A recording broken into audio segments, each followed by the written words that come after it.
घरेलू LPG gas की कीमतों में हालिया बढ़ोतरी को लेकर देश भर में राजनीतिक हलचल तेज हो गई है। समाजवादी पार्टी के राष्ट्रीय सचिव शिव सिंह ने केंद्र सरकार पर तीखा हमला बोलते हुए आरोप लगाया है कि सरकार अंतर्राष्ट्रीय परिस्थितियों का सहारा लेकर महंगाई के मुद्दे से जनता का ध्यान भटकाने का प्रयास कर रही है। शिव सिंह ने कहा कि अमेरिका, इजरायल और ईरान के बीच बढ़ते तनाव को आधार बनाकर गैस भंडारण की कमी का माहौल बनाया जा रहा है, जबकि सरकार खुद यह कह चुकी है कि देश में एलपीजी गैस का पर्याप्त भंडारण उपलब्ध है और किसी भी प्रकार की गंभीर कमी नहीं है। ऐसे में दोनों तरह के बयान सरकार की मंशा पर सवाल खड़े करते हैं। उन्होंने आरोप लगाया कि पश्चिम एशिया में तनाव के शुरुआती दौर में ही एलपीजी गैस के दामों में 60 रुपए की बढ़ोतरी कर दी गई, जिससे सीधे तौर पर आम उपभोक्ताओं की रसोई पर असर पड़ रहा है। उनका कहना है कि पहले से ही महंगाई की मार झेल रही जनता के लिए यह फैसला अतिरिक्त बोझ साबित हो रहा है।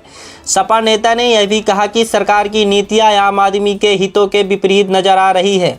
उन्होंने आरोप लगाया कि जनता को वास्तविक मुद्दों से भटकाने और विरोध को कमजोर करने के लिए इस तरह की रणनीति अपनाई जा रही है। साथ ही उन्होंने यह भी कहा कि लोगों को अनावश्यक रूप से परेशानी में डालने का प्रयास किया जा रहा है। शिव सिंह ने केंद्र सरकार को जनविरोधी बताते हुए कहा कि मौजूदा हालत में आम नागरिकों की समस्याओं के प्रति संवेदनशीलता का अभाव साफ दिखाई देता है। उन्होंने सरकार से बढ़ती हुई कीमतों पर पुनर्विचार करने की मांग भी की है। आइए आगे सुनते हैं बयान।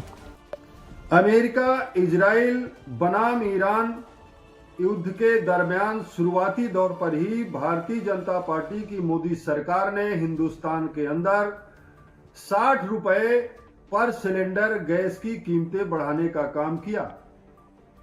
देश में हाहाकार मच गया, लेकिन इसके पीछे सरकार की बड़ी साजिश थी।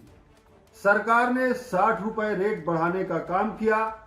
अब लगा कि सरकार के खिलाफ जनता आक्रोश व्यक्त करेगी, सड़कों पर आएगी, तो युद्ध का बहाना करके मोदी सरकार ने गैस को शॉर्टेज करा दिया और पूरे देश में लोग लाइनों पर लग गए कि उनको किसी तरह से खाना बनाने के लिए सिलेंडर उपलब्ध हो जाए।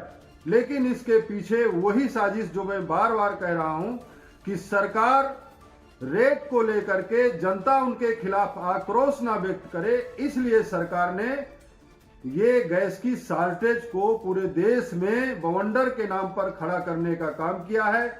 और ऐसा